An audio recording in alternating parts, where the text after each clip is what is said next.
Hello guys, this is your friend. We are back with a new fanfic. Which is What If Naruto Found Love with Anko, A Bond Beyond Fear Part 1. And if you enjoy this fanfic, then please press the like button and subscribe to my channel for more fanfic like this. And now let's start the fanfic. Anko was sitting at her favorite outdoor restaurant munching on some sweet dango when she heard a commotion and looked up. Out in the street, a small boy of 6 or 7 was drawing a lot of attention. He was skinny and looked a bit dirty. He had on baggy dark green shorts and an old faded shirt with the village symbol printed I on it. Towering over him was some fat slob cursing him as the boy stood there trembling. People walking past were stopping to listen. Far from objecting to what they were hearing, many of them nodded and added in their own harsh opinions. The little boy looked like he wanted to run, but the man had him by the shoulder. The kid's eyes darted about. He had the look of a cornered animal. It was clear he didn't expect any of the people surrounding him to help. Without warning, the man suddenly brought his hand down and slapped the kid in the face. The boy fell to the street and began to cry. This only seemed to make the man even angrier. The small crowd stepped closer as if enticed by the boy's pain. Then suddenly an Anbu with a boar's mask was suddenly there, and the situation was halted before it could escalate any further. The Anbu looked at the man who had struck the boy and spoke a few words. The fat pig looked unhappy with whatever had been said but nodded and shuffled away with a few last choice words for the sobbing child. He didn't seem too worried about the possibility of being arrested for striking a child in public. The others also quickly got moving again. The Anbu looked down at the boy and shook his head dismissively. He leapt away without saying a single word to him or even offering to help him up. He carried out his orders and nothing more. Funny how he showed up in time to prevent anything serious from happening, but not soon enough to keep the kid from getting hit and reduced to tears. Anko thought as she took another bite of dango. She knew who the Gaki was, of course. Everyone in Konoha above a certain age knew him. Uzumaki Naruto, the Jinchuriki who held the Kyuubi, and object of the village's collective hate and scorn. She grinned sourly at that thought. She's been in a similar position once, hated and despised by people just because of her connection to her sensei. Of course, when Orochimaru abandoned her in the village, she was already a ninja and able to protect herself. A few idiots had tried to take out their anger on her and wound up in the hospital for their trouble. Better than anyone else in the village, she could understand what the kid was going through. She sympathized, at least a little. That didn't mean she was getting up out of her seat to try and help him. It wasn't her job to save every helpless soul. Besides, the world was a cruel place. The sooner the kid learned that, the better. Still, she watched as he got back up to his feet, all the while wiping his eyes. He looked about at all the people passing him. No one had any sympathy in their eyes. They were looking away, pretending he didn't exist. Either that or a few were glaring at him with undisguised hatred. Why do they all hate me? What did I ever do to them? I hate you all, he shouted at them. Someday I'll be Hokage and make you all pay. He ran away as fast as he could. Anko stopped eating. For one of the few times in her life, she had no appetite for her precious dango. She'd gotten a clear look at his eyes. They'd been filled with hatred and a bitter resentment. She shuddered as she remembered the one other time she had seen that look. XXXXXXXXXX. 8 years ago, the 12-year-old was at the usual meeting spot waiting eagerly for her beloved sensei. When she saw him arrive, she hurried to his side eager to begin the day's training. Orochimaru sensei, she called out. The pale Sannin turned to look at her with a weary half-smile. No training today, little Anko. You may have the rest of the day to yourself. But why sensei? She asked with crushing disappointment. She loved sensei and was always happy to train with him. More than anything in the world, she wanted to make him proud. He looked away from her and out over the village. I have just come from a meeting with my former sensei. He has finally chosen his successor. That's wonderful, she shouted. Congratulations, sensei. I know you'll be the greatest Hokage ever. He glanced over at her and smiled. Amazing, a child sees what my own teacher and mentor cannot. You should be proud, Anko. He reached down and affectionately rubbed the top of her head. You are wiser than the Lord Hokage. What do you mean, sensei? He looked away from her again and back at the village and the distant cliff where 3 faces were carved into the stone. I mean that I will not be Sarutobi sensei's successor. It seems he has chosen Minato instead. He judges me, unworthy of becoming Hokage. And that was when she saw it. It was there only for an instant, but she saw it clearly. A look of such bitterness and hatred that it made her afraid. When it was gone, her sensei was back to his usual cheerful self and she told herself to forget it, that it was nothing. But now, looking back, she was sure that it had all begun in that moment. The path he chose, all his crimes, and the evil deeds he'd committed all started with that single moment of hatred. XXXXXXXXXX. Naruto was trudging home alone, miserable and hungry. The old man had given him his own little apartment when the orphanage finally refused to take him back again. He was fine with living all alone, he didn't mind it a bit. Who needed friends? Stupid people, he muttered. I don't need anybody. I'll get strong and show them one day. His stomach growled and he hurried his steps. He always went out because staying inside all day was too boring. But whenever he did, people would always treat him the same way, they either ignored him or were mean to him. And they were mean to him for no good reason. He hadn't done anything. Well, there were a few pranks when he got bored. But the hatred had always been there, for as long as he could remember. He'd seen the other kids, in the orphanage and outside it, nobody else got treated like this. So why him? Why always him? It wasn't fair. Couldn't someone just be nice to him? Was that too much to ask?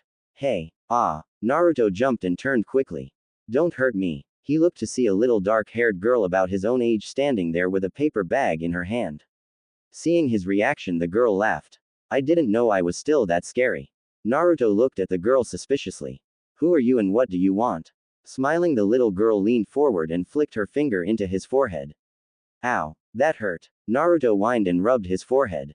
Don't be rude, Gaki, at least not until you're a little older and know how to fight. Sorry, he mumbled. Don't worry about it, she said. My name is Chi-Chi. I saw what happened to you before. You didn't deserve that, in fact you don't deserve a lot of things. It's no big deal, he said. I'm used to it. All the people here are just stupid, that's all. The little girl nodded her head. Yeah, they are, but maybe not all of them. Some of them might be all right. She handed him the paper bag. Here, this is for you.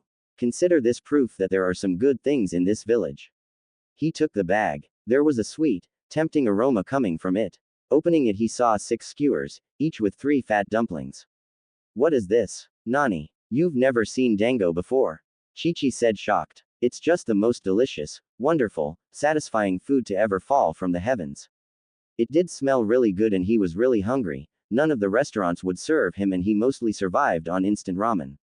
But even though he wanted to try it, he looked at the girl doubtfully. Except for the old man, no one ever gave him anything except when it was some kind of trick. It's probably poisoned, he said. Baka. As if I'd ever waste good dango like that.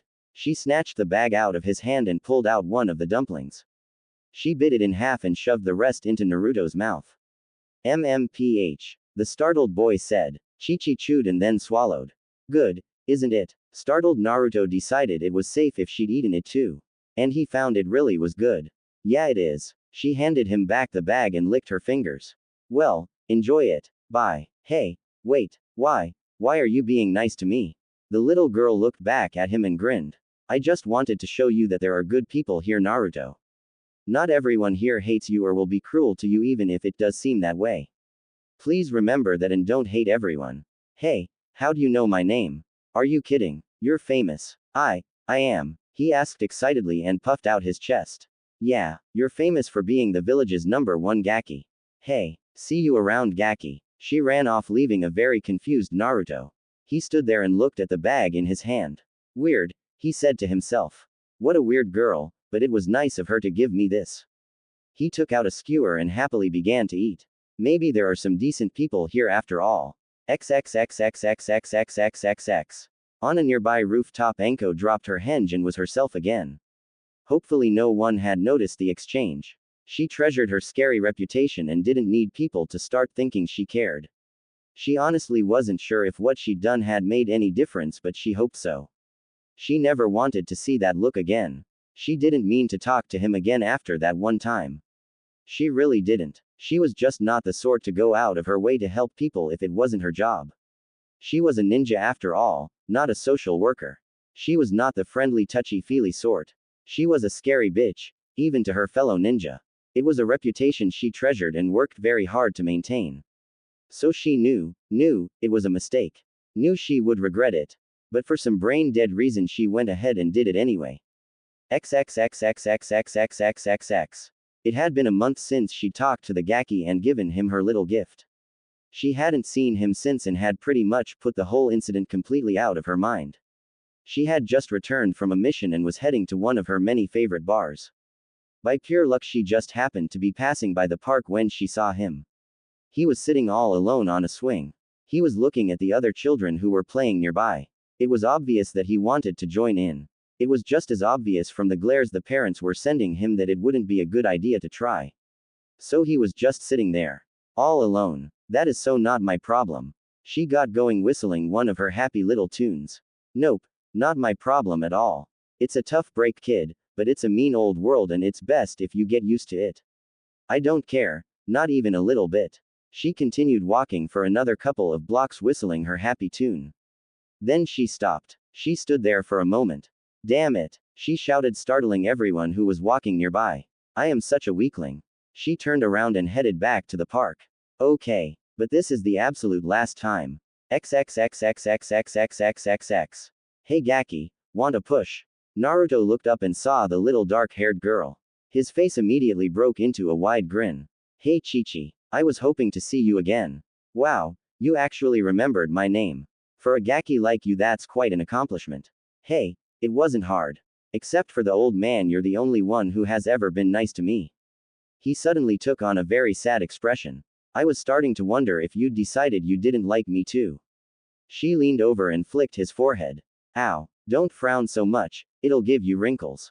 So do you want a push or not? Yeah, she got behind him and pushed. He was soon swinging high into the air and actually laughing. Seeing someone playing with Naruto, a few of the parents sent some dirty looks directed at her. When she spotted them, she pulled down the bottom of her eyelid and stuck her tongue out. A couple of them wanted to come over and have a word but were dissuaded by the others. Most of the parents didn't seem to care as long as Naruto stayed away from their children. She'd only intended to stay there about 15 minutes.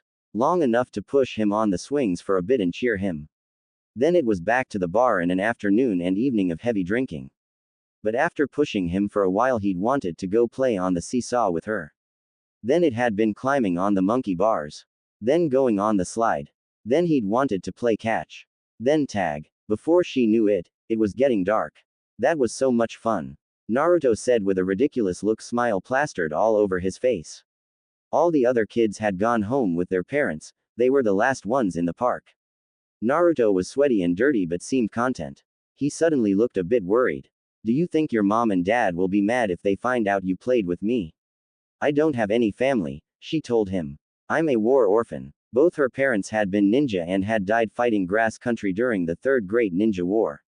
War orphan. Crap. That's right, I'm supposed to be 7, not 19. I mean they died when the Kyuubi attacked. Oh, he said sympathetically. My parents died that way too. In fact, I was born that night.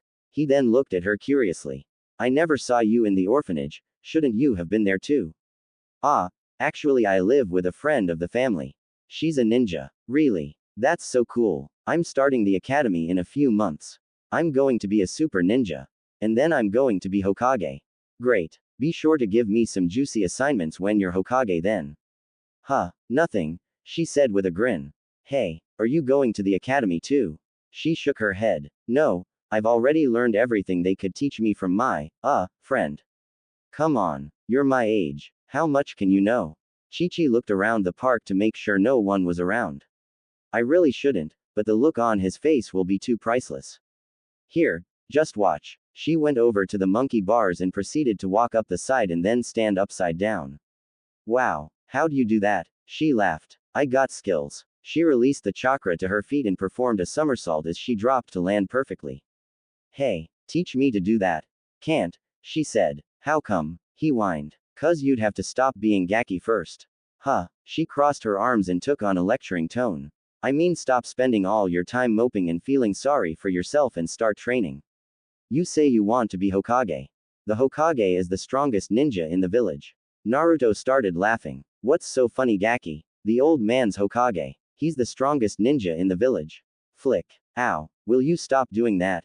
I'll stop doing that as soon as you stop being a Gaki and saying stupid things. How do you think Sarutobi got to be Hokage in the first place? Do you think they gave him the job because he was nice? I don't know, Naruto said as he rubbed his forehead. I never really thought about it. The Hokage's word is law. He has the power of life and death, and every ninja obeys him without question. Do you really believe they would obey him like that if he hadn't earned his title? Old or not, he is the strongest and deserving of respect. Naruto was looking at her in a little awe after her rant. Oh, okay. So if you really want to be Hokage, stop wasting time and start working. I can see by your muscle tone that you have no physical strength at all. Hey, I do so. Oh yeah, she held her arm straight out in front of her. Prove it, push my arm down. This wasn't a fair contest, of course. Even in her present form, she still had all the physical strength of a full-grown kunoichi. But it would help make her point. Naruto grabbed her arm with his and tried to do just that. His eyes widened when he couldn't move it an inch. He grabbed with both arms and grunted with his effort but had no effect at all. After about 5 minutes he finally gave up. Like I said, no physical strength at all. So what do? I want to be strong like you. Glad to hear it, she said. You need to start exercising every single day. It's fine to play and have fun, but you have to get your work done first and then play after. By the time I was your age, I could do 80 sit-ups in 2 minutes and run 3 miles in 24 minutes. He looked at her blankly. Aren't you my age now? Grr. Must remember 7 not 19. Well, yeah, that's what I mean. Listen, to start with, just do the basics for now. Run, do sit-ups, push-ups, and if you can swim, do as much as you can without wearing yourself out, and as time passes you'll be able to run faster and do more and more exercises. What about the thing with the monkey bars? When can you show me that? Not until you've learned how to tap into your chakra. What's chakra? It's the energy inside your body that ninjas use to perform jutsus. Naruto frowned. What are jutsus? Flick. Ow. Your questions are starting to get annoying. Don't worry about any of that right now, just concentrate on getting stronger for the time being. Will you help me? He asked her. She frowned at him. What do you think I'm doing now? I mean, will you show me other things? I want you to help me get really strong. What? You want me to be your sensei? Would you? He asked eagerly. Hell no. She saw his face crash and fill with disappointment. Grr. What the hell is wrong with me? Why do I care? She let out a sigh. I won't be your teacher or anything, but if you want, I'll drop by once in a while and show you a few things. His face lit up. But there's a condition. What? You have to do everything I tell you and you can't slack off. If you won't do the work, there's no point in me trying to help a gaki like you. I'll do it, I promise. She shrugged and walked away. We'll see, Gaki. I wonder if he'll actually keep working at it once he sees how hard it is. Probably not. Most boys are just talk. XXXXXXXXXXX. She had just gotten away from Naruto and was about to end her henge and finally hit that bar when she heard an amused snort coming from a nearby tree branch. Looking up, she spotted an Anbu in a dog mask with a little orange book in his hand. She groaned out loud. Why, of all the Anbu in the village, why did he have to be the one assigned to watch him? That's a new look for you, isn't it, Anko? She dropped the henge and was once again the scary woman she always was. As was her habit, he took a kunai out and began to twirl it about her finger. Kakashi, she said in a sweet sing-song voice. You do know if you tell anyone about this, I will stake you to the ground and feed you to my snakes, right? He chuckled. I'm afraid it's a little too late for threats. She immediately felt her stomach turn to lead. What do you mean? The Hokage is waiting to talk to you.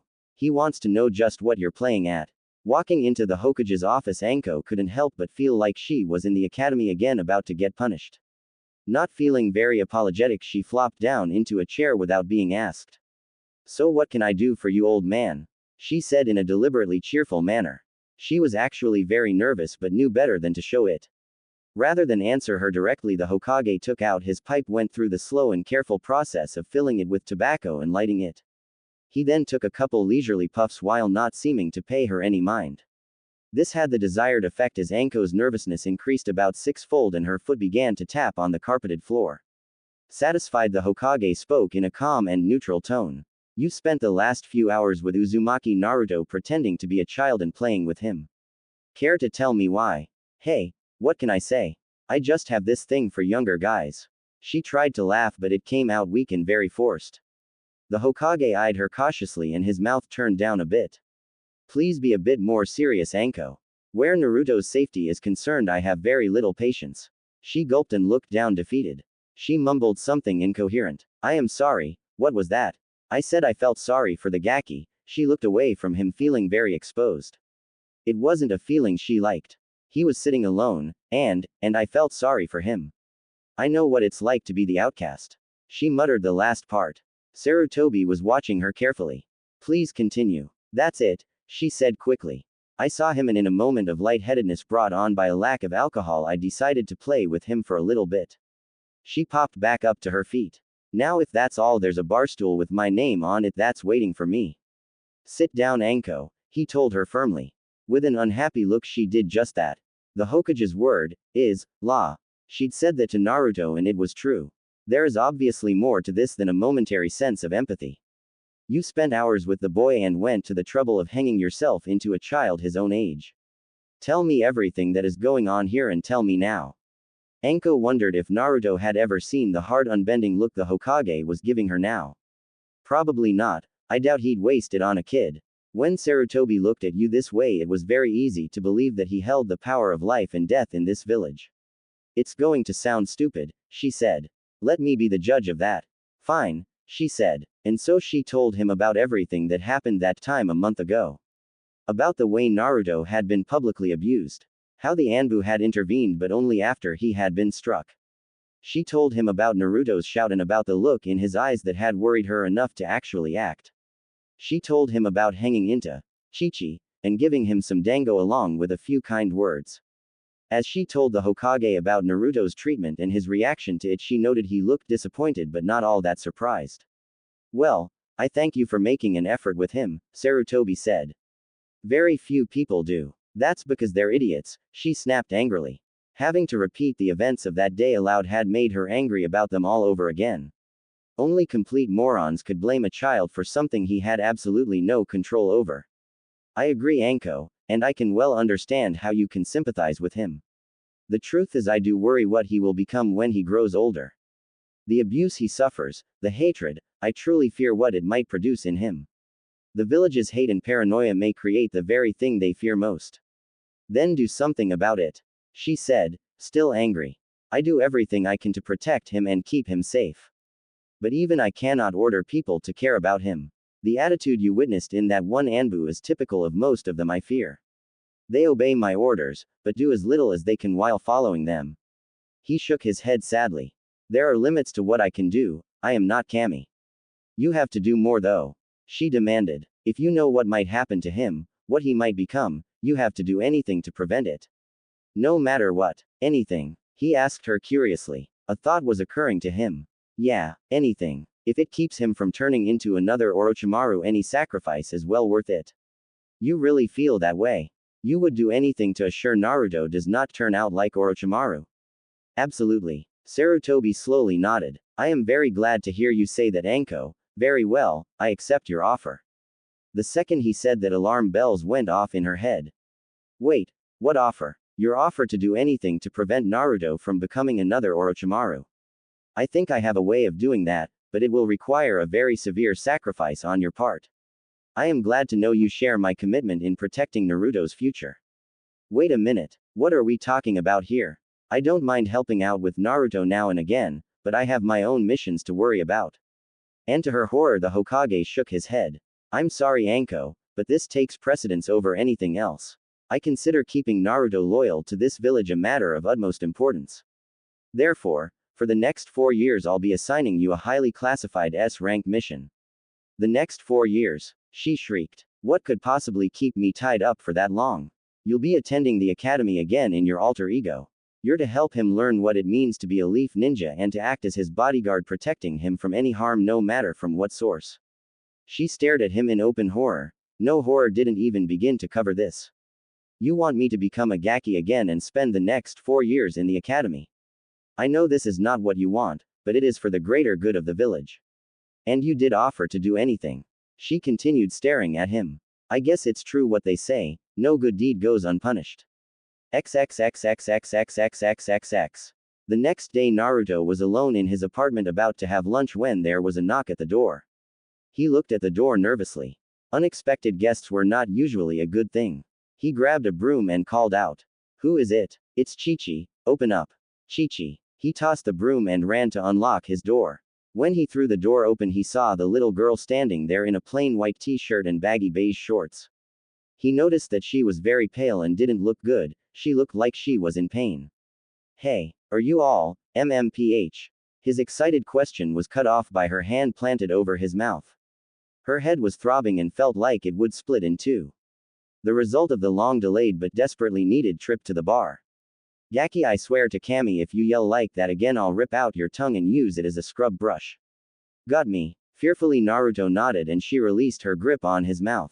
I just wanted to know if you were okay. You look really sick. Gee, thanks, she said and stepped into his apartment. It's fine, I've survived worse. I just poisoned myself last night. You poisoned yourself, he shouted at the top of his lungs.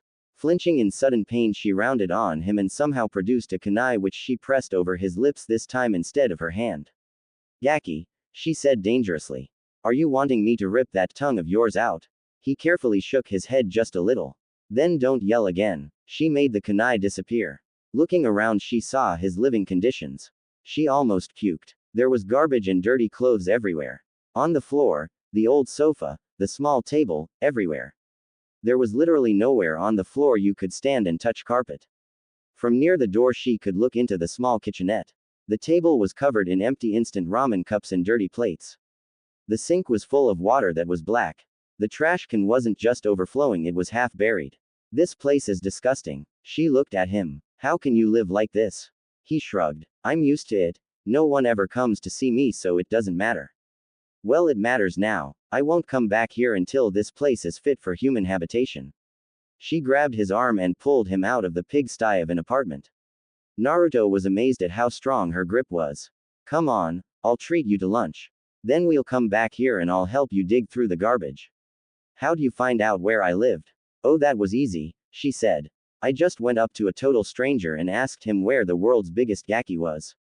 He had the directions. That's not funny, Naruto muttered petulantly. Then stop being a gaki. Naruto frowned. Are we going to the park today? No, I came here to plan your workout schedule. I want you in something like decent shape when we go to the academy. He gasped and looked at her excitedly. Are you going to the academy? Yeah, I sure am. Naruto couldn't help but notice she didn't seem very excited. Aren't you happy? We get to learn how to be ninja. Oh, don't be so eager, she told him sourly. It wasn't that much fun the first time. Huh, never mind, we'll talk about things over some dango. I don't think they'll let me eat with you, he said worriedly. He didn't care about himself, he was used to it. He just didn't want to cause his friend, he had a real live friend, any trouble. Don't worry about it, my friend knows the owner real well, and she convinced him it'd be okay. Really? Naruto said in amazement. How'd she manage that? Most people chase me out with sticks. She shrugged. It wasn't hard, there's this thing I do with my tongue. Huh, she suddenly caught herself. Never mind, just come on and don't ask me a bunch of annoying questions, okay? He nodded. She was really weird, but as long as they were friends he didn't mind. They were in a second-hand clothing store not too far from Naruto's apartment. Over the past few months she had been with him almost every day, supervising his workouts, getting him in shape, and teaching him at least the basics about weapons and fighting.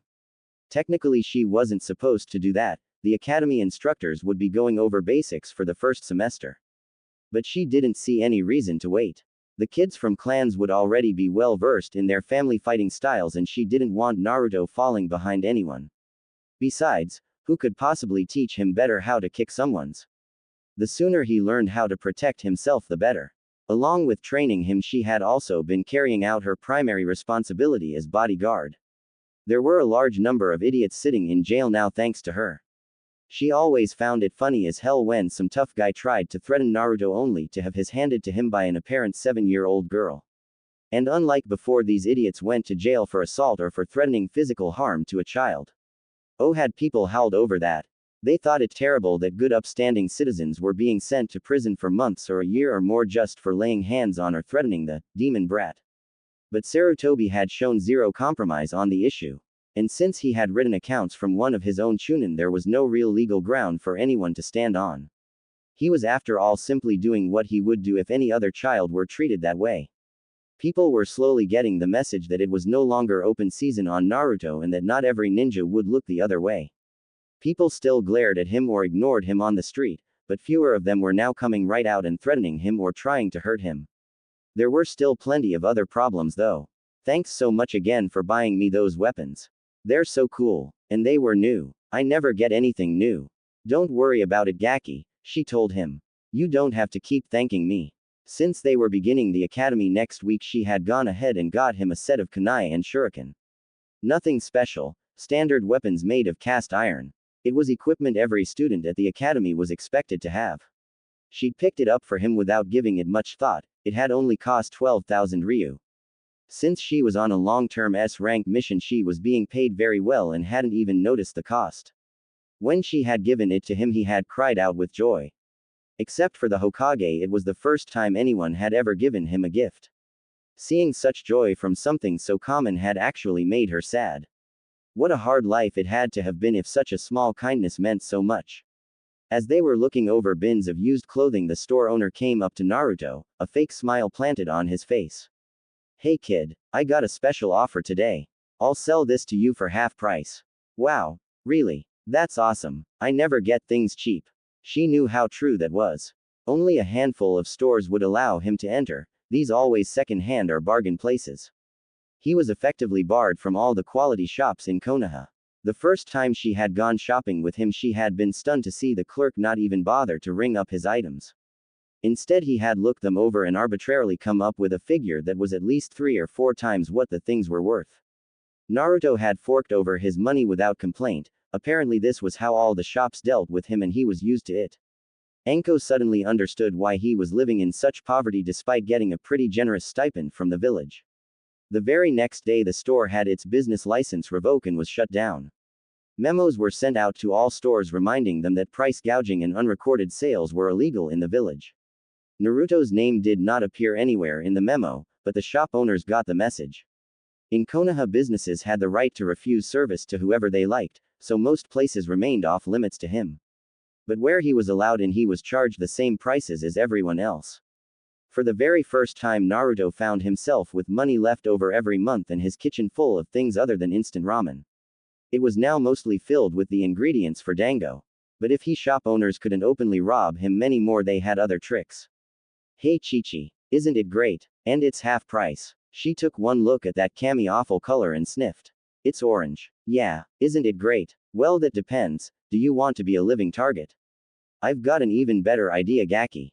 Let's take all the clothes you have now and we can paint big bright bull's eyes on them. Seeing Chi-Chi's reaction killed his enthusiasm. She was so totally awesome. She was so strong and smart, and he had seen her actually beat people up. She was not only his friend but his role model. He wanted to be strong and tough like her. No thanks, he told the store owner. He looked regretfully at the jumpsuit. It's too bad though, I like orange. XXXXXXXXXX. They were in the park, both dressed in sweats. Since they were, technically, both civilians, the training grounds were all off limits to them. So this was where they came to work out and practice. They did sit-ups, push-ups, chin-ups, and worked on basic taijutsu. She wanted to show him how to use kunai and shuriken properly, but throwing weapons around in a place with civilians was a definite no. Then, as they always did, they wrapped up with a 3-mile run around the park. She smiled over at him. Same as always, Gaki. If you can beat me, I'll give you anything you ask for. He stared back fiercely. Today I will definitely win. She suddenly looked straight up, began to stare very intently. What are you doing? Naruto asked. Oh, nothing, she said sweetly. Just checking to see if the sky was falling. Grr. Come on. He took off running and she leisurely went after him. Having to run against a 7-year-old barely felt like a jog to her. Since it was so boring, she had decided to come up with a way to motivate Naruto and entertain herself. She had told him that if he could beat her in one of these runs, she would give him anything he wanted so long as it was physically possible for her to. This of course had given Naruto tons of extra motivation to beat her and run as fast as he possibly could. It gave her endless amusement watching his hopes rise only to be dashed at the very end each time. As always, she stayed near him through the run. Sometimes at his side, sometimes a little ahead, and sometimes a little behind, but always close. As they rounded the lat curve in the trail, he saw the gate that was their starting and finishing point about 150 yards away. Get, ting, t, red, he heard Chi-Chi pant from behind. I can do this. I can definitely win this time. Though tired, he felt a surge of energy at seeing the finish just ahead. He willed his body to move and pulled out ahead of her as he made a final sprint. I'm going to win. I'm going to win, he thought as he got near. Then about 10 yards from the finish, Chi-Chi went flying past him with her tongue sticking out. Running backwards. It's 100 years too soon for you to beat me, Gaki. She did not seem even slightly winded. Naruto, on the other hand, was doubled over and panting to catch his breath. I'll beat you, too, more, ow. Yeah, Gaki, sure, now let's go.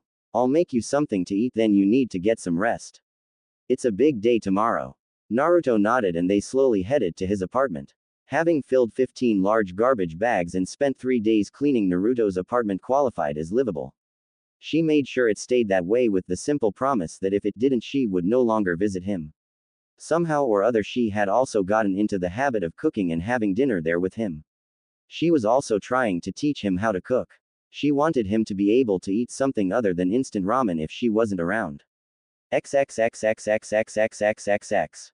That afternoon, 15 ninja gathered in a conference room at the tower. They were an interesting cross-section of the ninja hierarchy. Some of the ninja present were career genin, competent if not spectacular ninja who made up the bulk of Konoha's military force. One man was a former nin, now retired due to the fact his right leg was missing beneath the knee. There were also no less than 7 clan heads and members of the council present. The heads of the Uchiha, Hyuga, Nara, Akamaiki, Yamanaka, Aburame, and Inuzuka were all present. As was normal, Hiashi and Fugaku drifted to opposite ends of the room following their frosty greetings. When the Hokage arrived, Fugaku was the one to say what they were all thinking. Lord Hokage, why have we been summoned here? He glanced at the genin present. Obviously this is not a matter of any importance.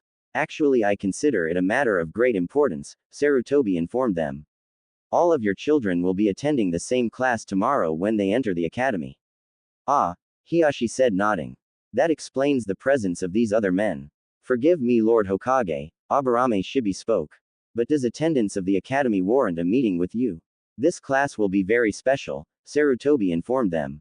You may not be aware of this, but one of the students attending will be Uzumaki Naruto. Mention of that name immediately caused a buzz. And before any of you bring it up, I will not permit any students to transfer to another class, nor will I hear any suggestion Naruto be denied entrance. Most of the people present looked unhappy with the pronouncement, but none were foolish enough to argue with it. I see, Fugaku said with a frown. You brought us here to warn us our children will be in a class with him. That is part of it, Sarutobi said. But there is more. I have assigned Naruto a Chunin bodyguard. This bodyguard will be attending the class with him disguised as a student. Since most experienced ninja can sense a henge if near one, I thought it best to inform you. This is an S-rank secret. You may not reveal it under penalty of death. The academy staff has also been informed and sworn to secrecy. That's not fair, one of the genin parents said. Why should Naruto have a Chunin help him? Sarutobi looked at the man calmly. Are you saying that none of you will be helping your children while they attend the academy? The bodyguard will be acting undercover and so will behave like any other student while there. I must protest, Hokage-sama, Fugaku said. Having a Chunin there in competition with our children is not acceptable. It will skew the class rankings. Hiashi nodded his agreement. There is no need for concern, Sarutobi assured them. The guard has been informed not to draw any unnecessary attention and will be somewhere in the middle of the pack in all regards. That seemed to satisfy both Fugaku and Hiashi, while the rest simply accepted it. Naruto was their real worry, not his bodyguard. XXXXXXXXXX. Naruto got up early. He'd been so excited he'd barely slept at all. He had a quick breakfast and got dressed.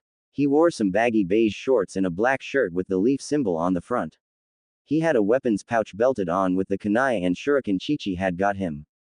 He had a paper bag filled with dango left over from dinner last night. It would be lunch today. There was a knock at his door. You ready yet, Gaki? A voice called. You bet, Chi-Chi. He quickly opened the door. I can't. Why? His voice died as he saw her. Her dark purple hair was tied up at the back of her head like always. The rest of her look was different from what he was used to. She had on a trench coat that went down to her ankles. She had metal shin guards and a tan mini skirt. But what really caught his eye was the fishnet. She had fishnet covering her chest and down halfway to her knees. She saw him gawking at her. What's up, Gaki? You ready to go or not?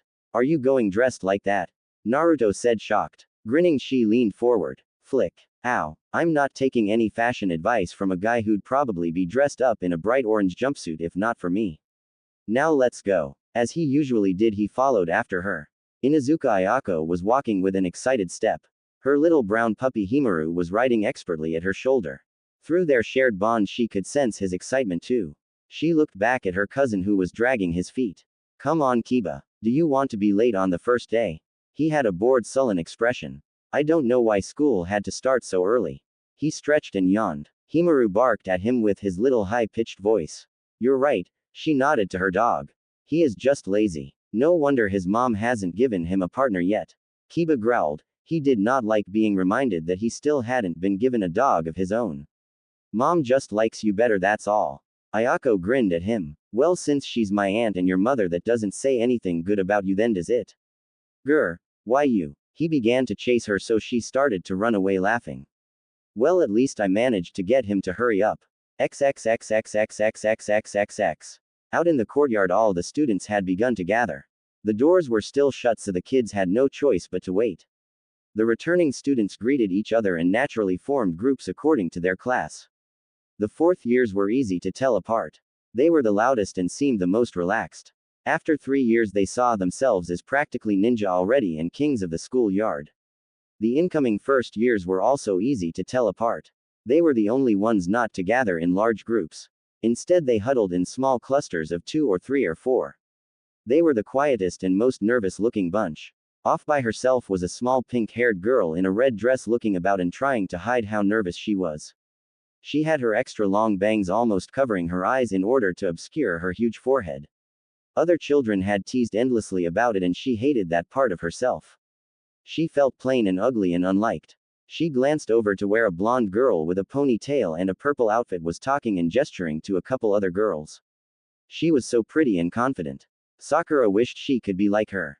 As she was standing there, she noticed a dark-haired boy with a blue jacket with a fan on the back of it. He was laughing and talking to a couple other kids. Seeing him, she sighed dreamily. He was so cute. Uchiha Sasuke, the boy everyone said was the next prodigy in a clan stuffed with them. She would have liked to have gone up to him and introduced herself, but she didn't dare. Why would someone so great want to talk to someone like her?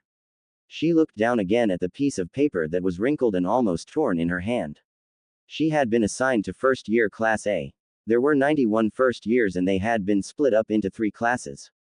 Her homeroom class would be in room 112. Her homeroom teacher and primary instructor would be Yumino Aruka. She had no idea who would be in her class. She definitely hoped Sasuke would. Even if she didn't dare talk to him, it would be wonderful just to see him every day. As she was daydreaming about that, she noticed a stir in the courtyard. It looked like some of the fourth years were having a problem with a couple new arrivals. XXXXXXXXXXX. When she spotted the academy building, her very first thought was that she needed a drink. The day she had graduated, she had left with the firm hope never to see this place again. Looking back, the experience wasn't really all that bad. She's always had an abundance of energy and loads of natural ability. She'd been the top girl in her class all the way through, which had been what had drawn her to the attention of Orochimaru. She's had some fun and made a few friends, but having been an orphan, she had needed to take care of herself and had been driven to succeed. She'd wanted to be the best and so had less time to play. It was only later that she realized working hard and being strong didn't mean you had to sacrifice fun. Seeing the academy, Naruto on the other hand was jumping up and down, barely able to contain himself. He had dreams of glory and of winning the respect and adoration of others, and this was where it all started. He was sure life was going to start getting better. He glanced over at Chi-Chi and smiled. Actually, life had already started to get better now that he had a friend. He wanted to have more friends though. He wanted a whole circle of people who would like him and never give him those angry looks. It was as he was thinking this that reality crashed down again. 3 boys who were all bigger than him suddenly stepped in his way. Hey you, a boy with long dirty blonde hair said. He had on a black leather vest with red striped pants and red gloves. He was the biggest of the 3 and stood right in Naruto's way. What do you think you're doing here? Naruto looked back at him warily. His life experiences had taught him to be careful in these situations. I'm here to learn how to be a ninja. The dirty blonde scowled at him and at that answer. This school's not for you. My dad says you're trash and that decent people shouldn't have to be near you. So get the hell out of here. The boy then made a very bad decision. He tried to grab Naruto. Before his hand could reach him, his wrist was grabbed and held in a vice-like grip. You really don't want to do that, little boy, a girl said in a sweet sing-song voice. She let go of him and then casually stepped in between him and Naruto. Don't start something you can't finish. Riju stared at the small girl in disbelief as she rubbed his wrist. Who the hell do you think you are? He demanded. All around kids quieted down and turned their eyes to the scene playing out in front of them. The girl in the weird outfit flashed him a huge smile so wide it forced her to shut her eyes. The name's Chi-Chi, remember it? I'm Naruto's friend and the only one allowed to hit him. Oh, and I'm also the one who will knock you on your and send you crying home to mama if you don't back off. She smirked at the way his mouth dropped open. Obviously he was the big fish in his little pond and not used to being told off by other kids. Fine then, Riju said angrily. If you want to protect him, you're trash too. He nodded to his two friends. Before any of them could move, Riju felt an open palm smash hard into his face. The next thing he knew, he was lying on the asphalt staring up at the clear blue sky. It took him a moment to notice he could taste his own blood. XXXXXXXXXX. Like a lot of others, Sakura let out a gasp. The little girl had knocked down 3 bigger boys with just 3 moves. Well, she thought it was 3. The girl had moved so fast she couldn't really be sure. The biggest boy, the one who had started things, had a broken nose that was bleeding pretty good. Immediately the main doors to the academy opened and half a dozen instructors came hurrying out. The students quickly got out of their way as they rushed to the scene. A scary one with a scare running across his nose stood over the girl, glaring down at her. What do you think you're doing? The teacher asked in a scary tone. The little girl smiled up at him without a care in the world. I'm doing what a certain old man told me to do. If you have a problem with that, maybe you should talk to him about it. The teacher looked startled and there were more gasps from the students watching. She couldn't believe a student could talk to a teacher like that. The teacher looked at the students. The academy doors are open. Go to your assigned classrooms and wait for your instructors. He looked back at the little girl. You come with me. Chi-Chi sighed and turned to Naruto. I'll see you in a bit, Gaki. XXXXXXXXXXX. Chi-Chi soon found herself sitting in a wooden chair in Iruka's office facing down the irate teacher with a grin on her face. What the hell were you thinking? He demanded. I happen to know the Hokage instructed you to behave like an ordinary student while you are here. And you attack 3 fourth-year students before you even start your first day. Actually, I had my first day in this place 12 years ago. Don't get smart. Iruka snapped. Fine then, don't talk to me like I'm really a student here. I'm not. I'm a ninja on an undercover assignment personally given to me by the Hokage. My mission is to act as Naruto's bodyguard, and that's what I'll do. You beat up 3 children. She shrugged. My job is to protect him from all threats. Big or small, if someone threatens him, I'll intervene. Anyway, don't get your panties in a twist, I didn't use lethal force or anything. All 3 had to be sent to the nurse, and 1 had a broken nose. Like I said, I didn't use lethal force. She frowned up at him. And I noticed how the teachers all appeared the second it was over. Obviously you were observing us. So you know those 3 initiated things. Why didn't you step in? We want the students to develop a little aggressiveness and to learn to handle situations on their own. Then what's the problem? I have plenty of aggressiveness and handled the situation on my own. Iruka crossed his arms over his chest. I think you should know I'll be sending a report to the Hokage about this. So will I, she said and slid off the chair. There anything else? As a matter of fact there is, Iruka said. Your outfit, it's indecent. Thanks, she said with a laugh and left his office. Iruka felt a vein in his forehead start to throb. Somehow he got the feeling it wouldn't stop throbbing anytime in the next 4 years. XXXXXXXXXXX. When she entered the classroom, everyone quieted down to stare at the girl who had gotten in trouble.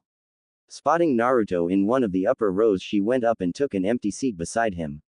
What happened? He whispered to her anxiously. Are you in trouble? Nah, she said. No big deal. What did he say? About what you'd expect, she said. Yada, yada, You beat up children, yada, yada, I'll tell the Hokage, yada, yada, I really like the way you dress. Naruto looked at her disbelieving. He said he likes the way you dress. Yeah, but you have to read between the lines. XXXXXXXXXXX. Not long after that, Iruka finally arrived to introduce himself and welcome his students to the academy.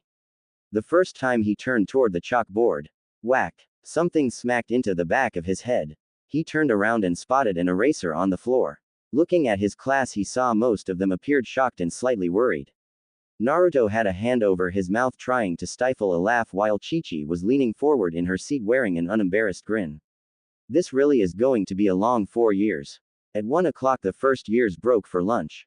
The lunch times at the academy were deliberately staggered so that the different years would have limited interaction. The instructors wanted to focus them on competing against others of a similar level and did not want older students revealing things to the younger ones. Since it was a good day, most of the first years decided to eat outside. Naruto and Chi-Chi found a spot underneath a small tree and sat down to eat their dango. As they did so, the other members of Class A eyed them curiously. Their behavior had been shocking to children taught to always respect a sensei no matter what. Whenever Iruka sensei would turn his back, he would be peppered with spitballs or else there would be rude noises. It was obvious Iruka knew who the culprits were, but they didn't seem to care. Chi-Chi had been the one to start things, but Naruto had quickly and eagerly joined in. In retaliation, Iruka had started asking a series of general questions about the ninja arts to test what his students already knew. He wound up asking Naruto 5 or 6 of them in a row. For some reason he never called on Chi-Chi to answer anything. Naruto seemed to have taken Iruka by surprise by answering each one correctly.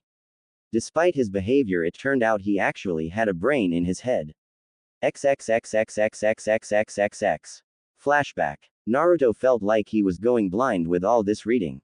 After their daily workout, Chi-Chi would make him open up some old textbooks she'd given him and force him to read. He couldn't just pretend to read either because she always quizzed him. History, math, ninja theory, he was forced to read up on all sorts of boring stuff. Why do I have to read so much? He whined. It's so boring. Chi-Chi frowned at him from the kitchen where she was making dinner. You want to be a gaki all your life. It's not enough for a ninja to be strong and have lots of jutsus. A ninja's best weapon is right here. She tapped the side of her head. He looked unhappy. Why can't I just be super strong? You want to be Hokage, right, Gaki? He nodded. Well, a Hokage has to be intelligent as well as strong. The third Hokage was nicknamed the Professor because he was able to master every jutsu that originated in the village without the help of a bloodline like the Sharingan. But you said the Hokage was the strongest ninja in the village. She laughed. What? You think being a dummy is a strength? Only a Gaki would think that way. In a real fight, it's not just strength that matters. Knowing when and how to best use your jutsus counts for a lot too. I've seen plenty of strong ninja taken out with traps or well thought out ambushes. Believe me, an enemy with a lot of brains is a whole lot scarier than one with nothing but a lot of raw power. And if you have both, very scary. She remembered her sensei and shivered a bit. Chi-Chi. Yeah, Gaki. When do you ever see ninja taken out with traps and ambushes? Grr. Damn it. I gotta stop doing that. I mean, that's what my friend says and she would know. Nodding his head, Naruto turned back to the textbook. Nothing could make him enjoy studying, but if this was what he had to do to become Hokage, then he would. XXXXXXXXXXX. Given Naruto's intelligence and Chi-Chi's fighting ability, the two of them were quite hard to figure out. The students were left to form their own opinions. Sasuke found their antics kind of dumb. He was here on a mission. He was going to be the #1 student and impress his father. He was a bit interested in Chi-Chi though, she seemed strong and might make an unusual opponent. Ino thought they were both annoying, especially the looking girl. Ino was intent on being queen bee and didn't need some idiot trying to grab attention all the time. Sakura kind of admired the way they simply didn't care what anyone else thought. But she didn't dare associate with them. If she was seen with 2 delinquents, it would make her even more of an outcast. Hinata was horrified by their rude behavior in class. Though she did think it was sweet that they were so close. Shikamaru found the situation troublesome and decided to take a nap. Shino found their actions pointless and illogical and decided the best course of action was to ignore them as much as possible. Choji was way too busy eating to give anything else a thought. As for the Inuzuka in their class, hey, can I join you? Naruto looked up to see one of the girls from his class. She was cute and had honey-colored eyes and long auburn hair that went down past her shoulder. She had red triangular marks on her cheeks that looked a little like fangs. Her pupils were slitted and when she smiled he could see her small fangs. She had on a light brown shirt and dark green camouflage pants that looked well worn. Perched on her shoulder was a small brown puppy that was wagging his tail. Naruto nodded eagerly. She was the first person in class to say anything more than, "Hi," to him. "Sure." The girl glanced at Chi-Chi who had a mouth full of dango. She just nodded with a slight shrug. "Thanks." The girl immediately knelt down and took out her bento. "My name is Inuzuka Ayako. And this," she playfully rubbed her puppy's head, "is Homaru." The dog gave a single high-pitched bark in greeting. "I'm Uzumaki Naruto and this is my best friend Chi-Chi. Pleased to meet you," Ayako said. "I thought it was pretty funny all the trouble you were giving sensei." "Well, you have to do something to pass the time," Chi-Chi said. "Aren't you worried about him getting mad at you?" Ayako asked. "Nah, I think it would be pretty funny to tell the truth." Naruto was looking excitedly at the little dog. "You can play with him if you like," Ayako said. "Really?" Naruto eagerly put the dog in his lap and began rubbing his tummy. Homaru shamelessly rolled over to encourage this. As Naruto was engrossed with play, Chi-Chi noticed the looks coming from some of their classmates. She leaned in and talked to the other girl in a low voice Naruto wouldn't be able to hear. "You know hanging out with us might not make you popular with some of the others." Ayako grinned and answered back just as quietly. "So what? I like you too." Chi-Chi instantly grinned back, deciding she liked this girl. "Hey, what are you two talking about?" "Nothing," Chi-Chi said innocently. "I was just telling her about how you chew your toenails." "Ew." Ayako made a disgusted face. "I do not," Naruto shrieked. Despite some second thoughts, Ayako decided to stay and have lunch with them. This was how Naruto made his first friend at the academy. XXXXXXXXXX. Following lunch they went out to the practice field where another teacher took over. Academy instruction was a mix of the scholastic and the athletic. While they would learn in the classroom, they would also exercise and work on the physical skills required of a ninja.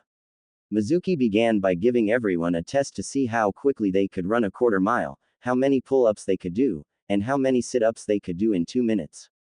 Chi-Chi observed how the students were doing and then did just enough to put herself in the middle of the pack with regard to the pull-ups and sit-ups. For the run, Mizuki had all the students so at once so they could race each other. The academy believed very strongly in competition and in rankings. Chi-Chi fell in beside Naruto and made sure to come in just behind him. The result of all their training over the past few months now became evident as Naruto came in second, losing out only to Uchiha Sasuke. This drew a lot of comment from the students as Sasuke was already well known to most of them. Sasuke himself went over to Naruto and congratulated him on doing so well. For his part, Mizuki-sensei did not look pleased to have to rank Naruto second in the class. Following the opening workout, he then had each student demonstrate what they knew of fighting techniques. He then stepped in to correct any flaws he spotted. When Naruto's turn came up, he gave him a friendly look. "All right, Naruto, show me what you can do. Attack me and feel free to use in punches or kicks you like. I'll only defend, so don't hold back." "Hi, Mizuki-sensei." Mizuki saw him bring his body into a much too rigid fighting stance and then launched a series of punch and kicks where his wild body seemed to follow after each strike. It was a bizarre fighting style, one Mizuki had never witnessed before, but it seemed fairly effective. After a couple minutes he halted the exercise. "Naruto, where did you learn that odd style?" "Chi-Chi taught it to me," he answered. Mizuki glanced at the little girl. "I see. Well done, Naruto. Chi-Chi, come with me please." He led the girl a short distance away to speak privately.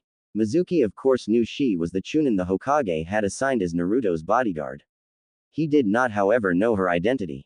As soon as they were in private, he leaned down and spoke to her in a harsh whisper. "What are you thinking teaching him an advanced fighting style?" Chi-Chi crossed her arms and stared up at him. "What's the problem? All the clans teach their children special fighting styles. The Hyuga even have one completely unique to them. That's different, they're members of clans so of course they have special training. But there's no reason for Naruto to receive any. If you have to train him, don't show anything above the most basic forms." "Why?" she asked sweetly. "So the little Gaki can be average. There's no reason why he shouldn't be one of the best here. Once you drill through that thick skull of his, he's actually got some real potential." No one cares about his potential. Mizuki said harshly. Our job is just to keep an eye on him and make sure he doesn't become a threat. Chichi slowly smiled at him. Well, thanks for letting me know how you really feel. She turned around and headed back to the students, abruptly ending their conversation. Frowning Mizuki followed her back. XXXXXXXXXXX. The next day, a very unhappy Iruka informed the class that Mizuki would no longer be teaching them. The Hokage had unexpectedly reassigned him. Her cousin was waiting for her as she filed out of class. See you tomorrow, Ayako said with a wave. See you, Ayako-chan, Naruto said.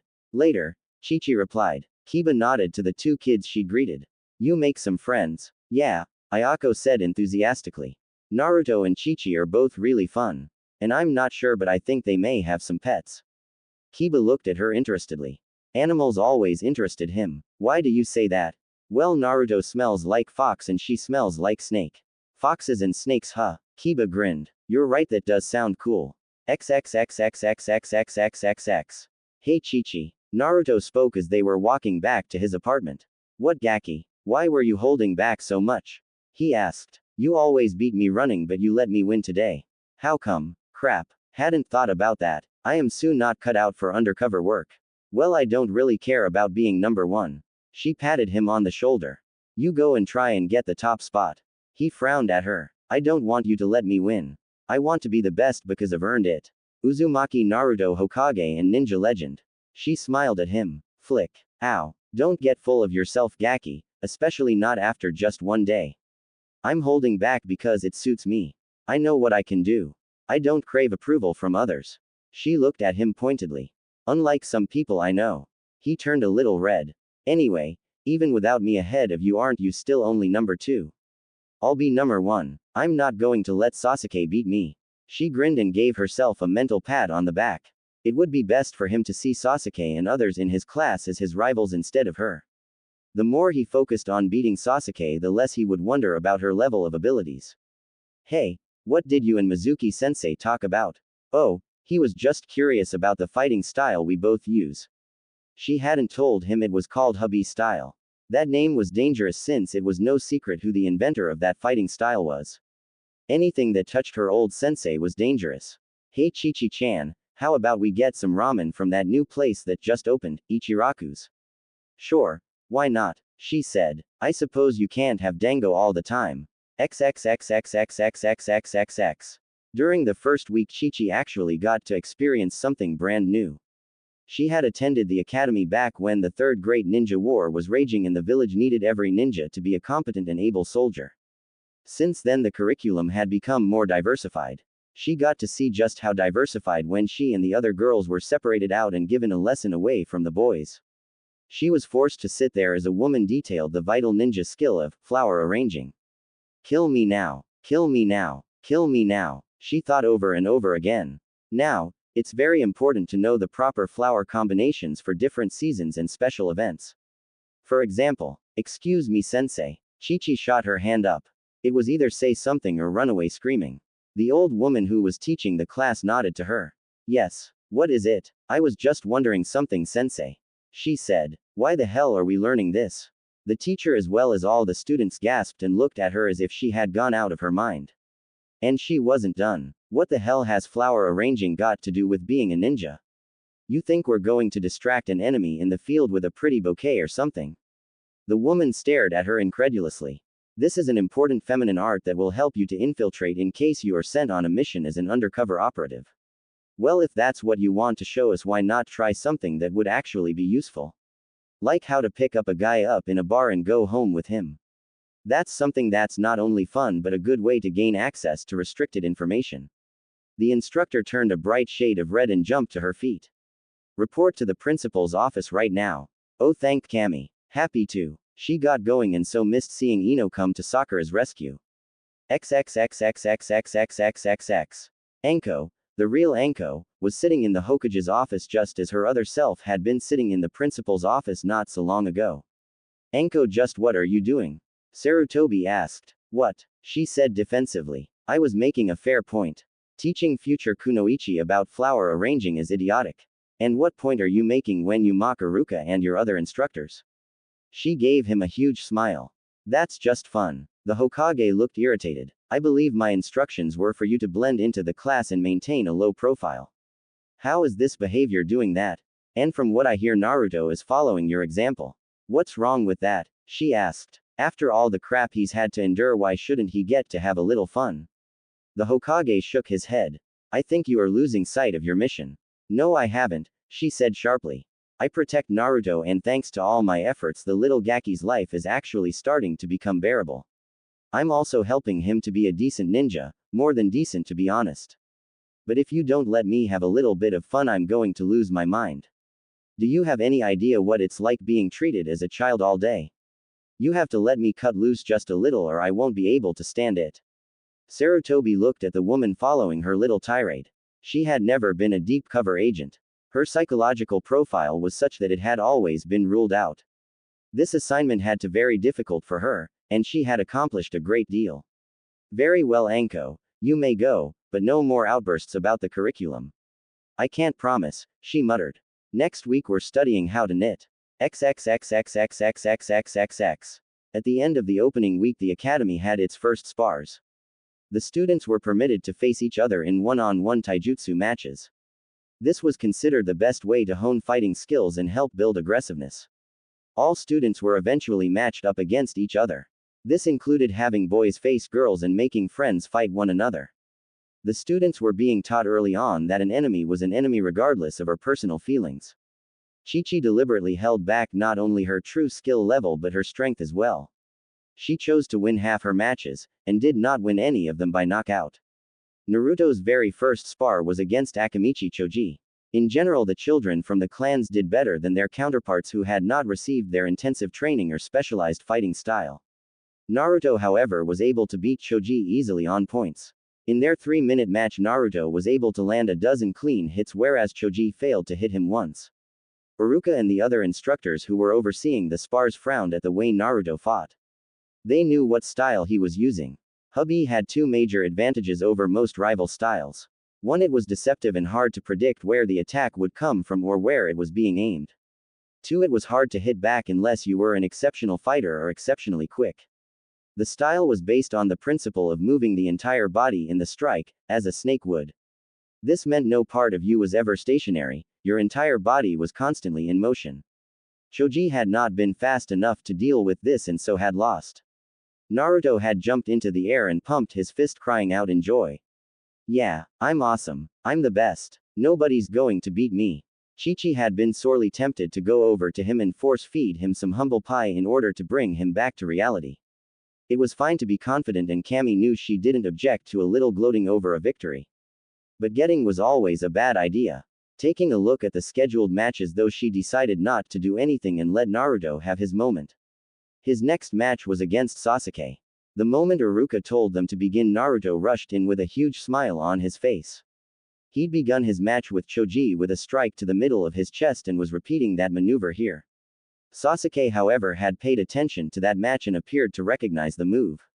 Slipped back into the right, letting Naruto lunge past him. As he did so, Sasuke landed a quick hit to Naruto's exposed ribs, scoring a point.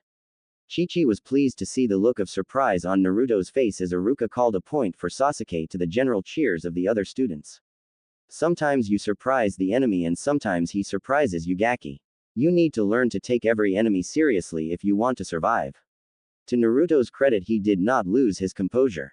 Training with Chi-Chi had taught him not to give up when things didn't go your way.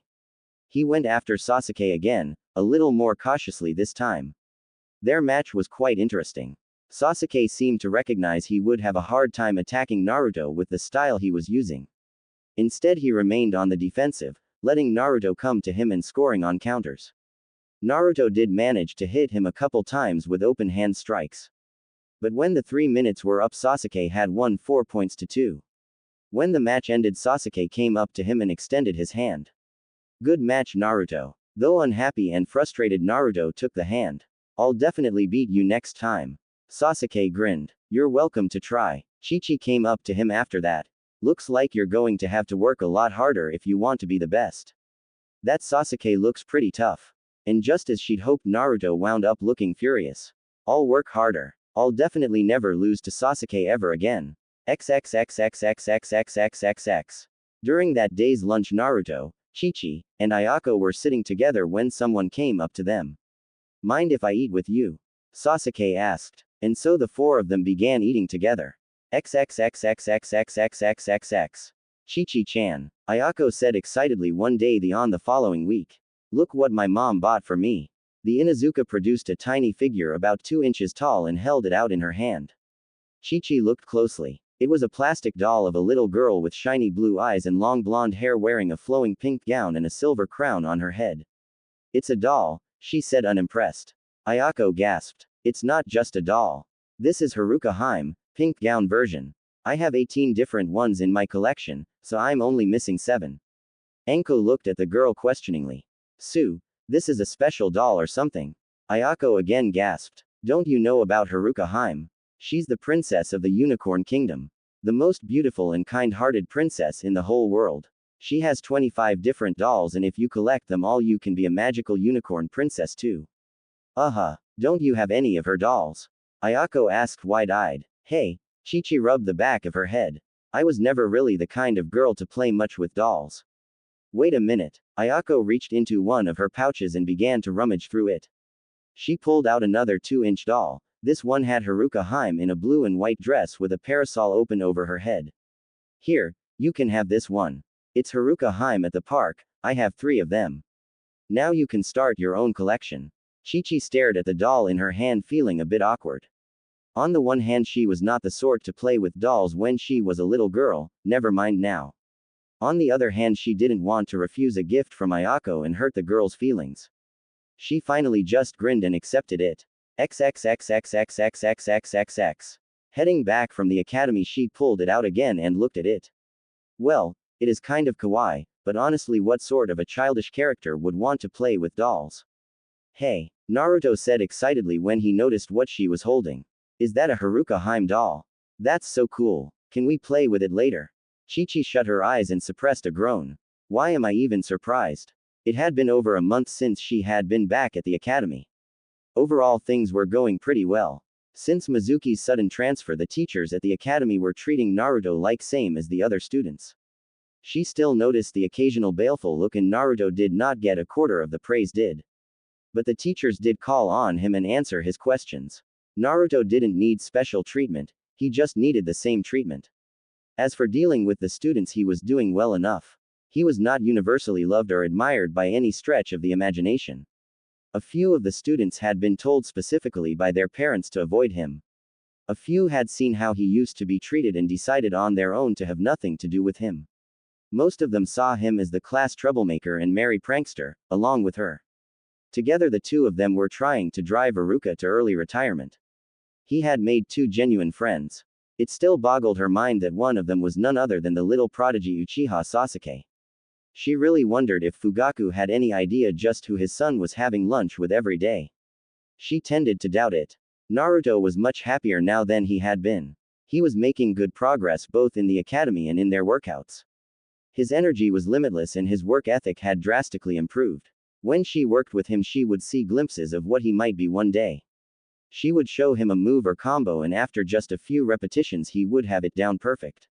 Momentary flashes of brilliance that made her believe that with the right sensei the little Gaki couple truly be amazing one day. But then he would usually start whining or complaining about something and rain the effect. She had come to understand something about Naruto. Despite occasional appearances to the contrary, the boy wasn't dumb. Rather, the problem with him was that he didn't have a disciplined mind. When he tried to learn something he had no interest in, like say math or history, he would struggle with keeping focus. On the other hand, when it was a subject that mattered to him, he could absorb things like a sponge. The trick was keeping Naruto interested. That was why the growing rivalry with Sasuke is so important. He might not care about studying about the feudal era for its own sake, but he cared a whole lot about doing better on the tests and quizzes that Sasuke did. So things were starting to turn around for the Gaki. He was actually enjoying his time in the academy. As for her, XXXXXXXXXX. She was at one of her many favorite bars with a couple rounds already gone when someone slipped onto the bar stool next to hers. Isn't this a school night? Kakashi asked innocently. Shut up. Anko scowled and had another shot of sake. Kakashi ordered the same and smiled at her beneath his mask. So how is the world's oldest academy student doing? Kakashi, you do know my offer to stake you and feed you to my snakes is still open, right? He chuckled as he poured out a shot from a small bottle. And here I was trying to be friendly. I just wanted to know how you were doing.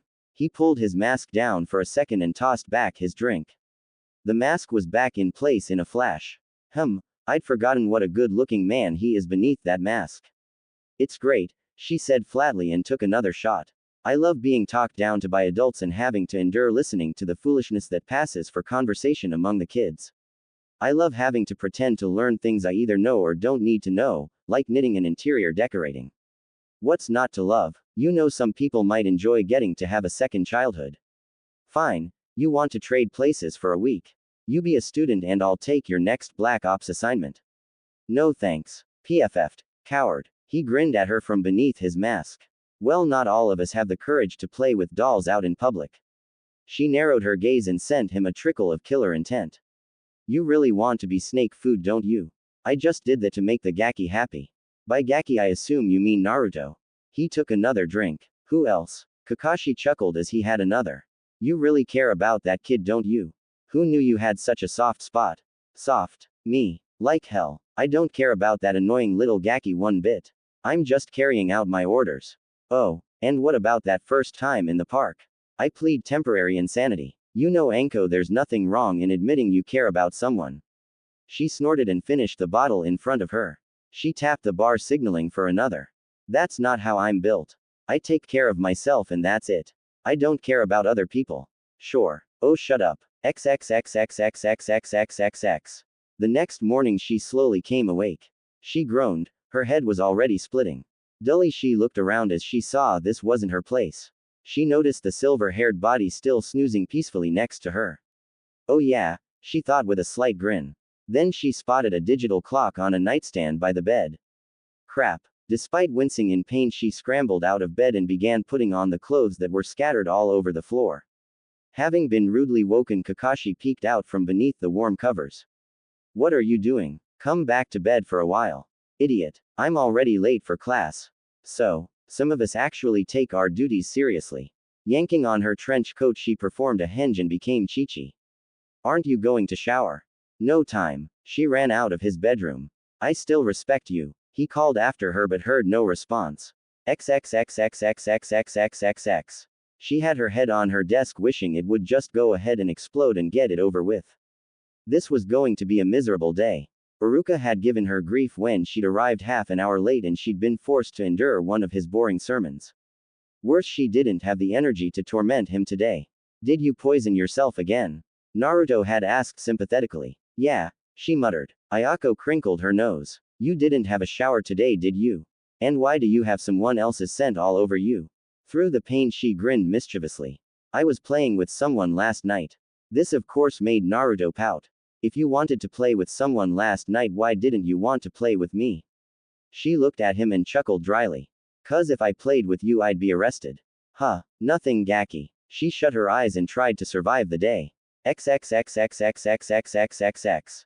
Can I talk to you for a minute? Ayako asked as they were about to take their food to their usual spot beneath the tree. Sure, as long as you talk quietly. The two girls went off a little ways. Ayako immediately told Chi-Chi what she was wondering about. I just wanted to know, what kind of chocolate are you giving Naruto tomorrow? Chi-Chi looked at her in total confusion. What are you talking about? Ayako looked stunned. Have you forgotten what tomorrow is?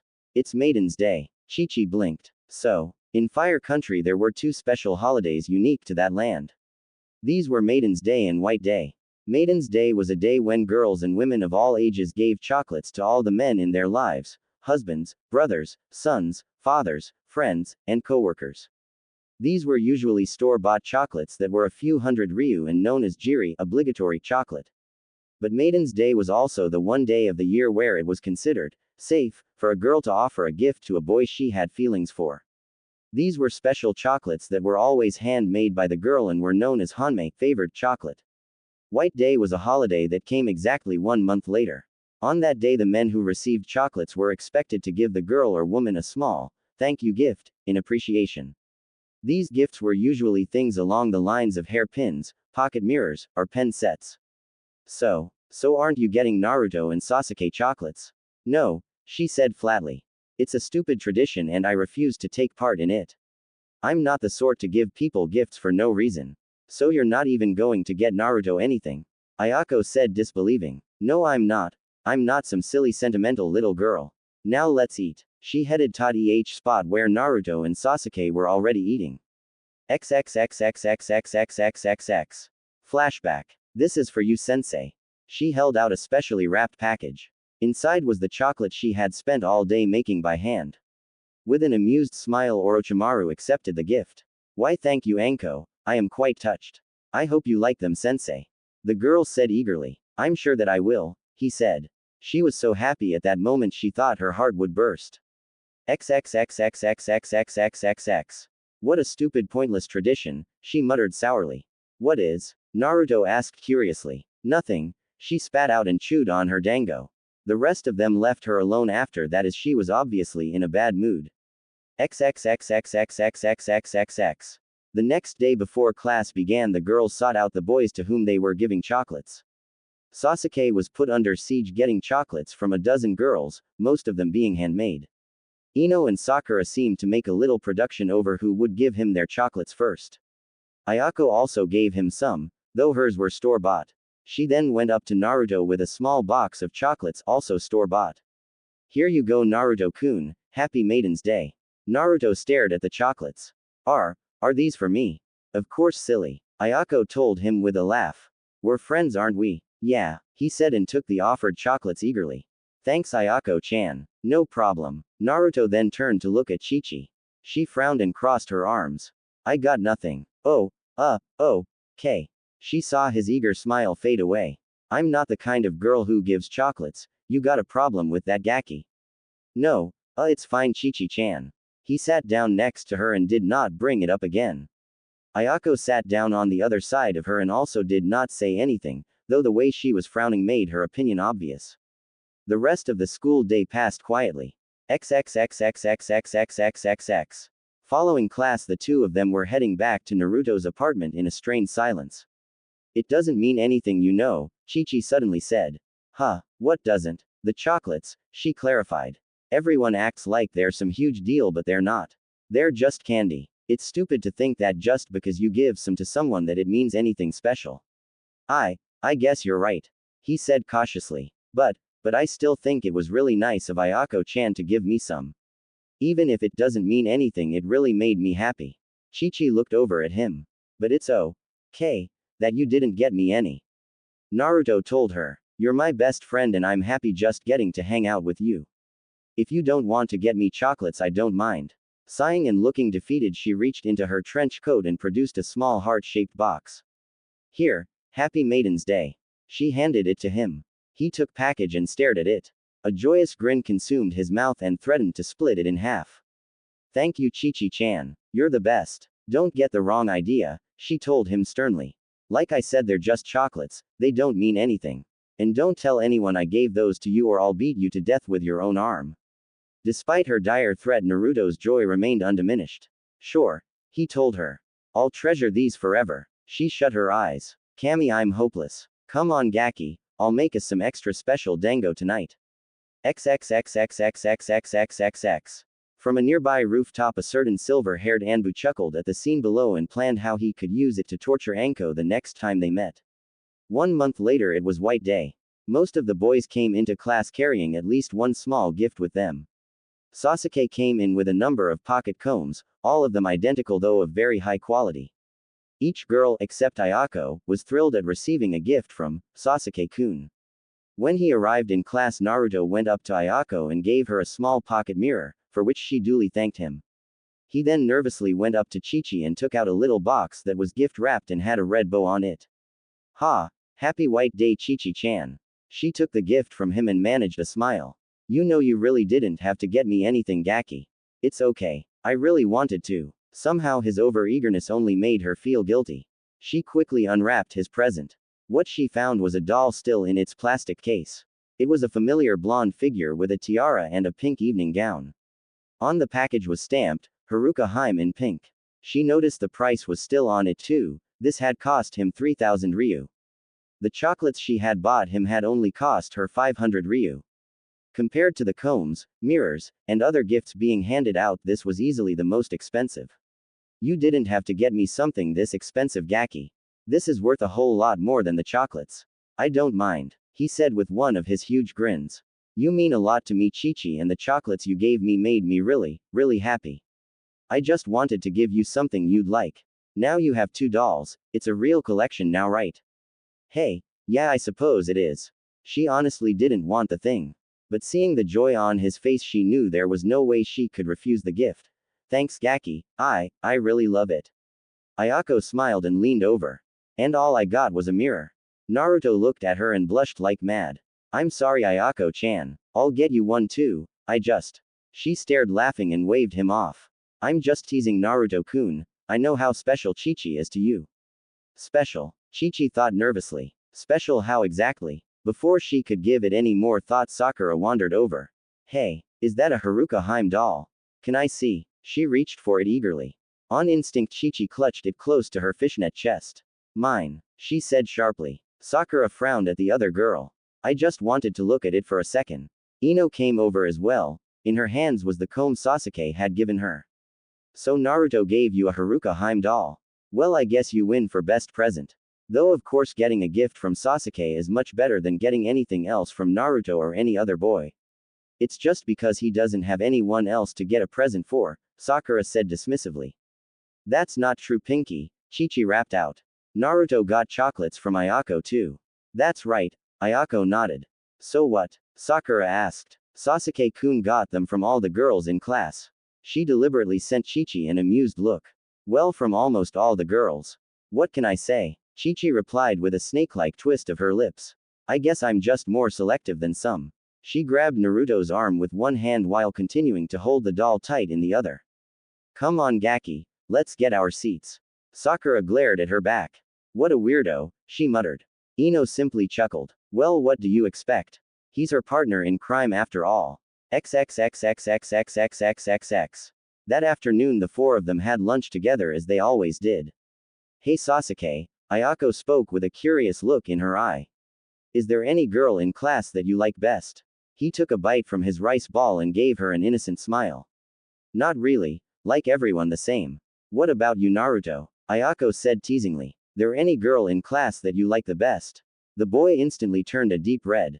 Oh, stop teasing the poor Gaki, Chi-Chi said, sounding annoyed.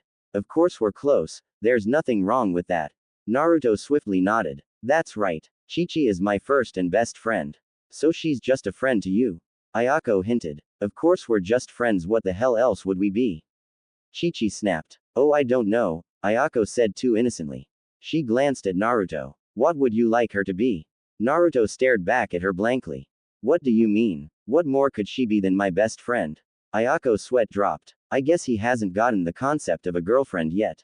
She sighed. Oh well, I guess I'll have to wait to get these 2 lovebirds together.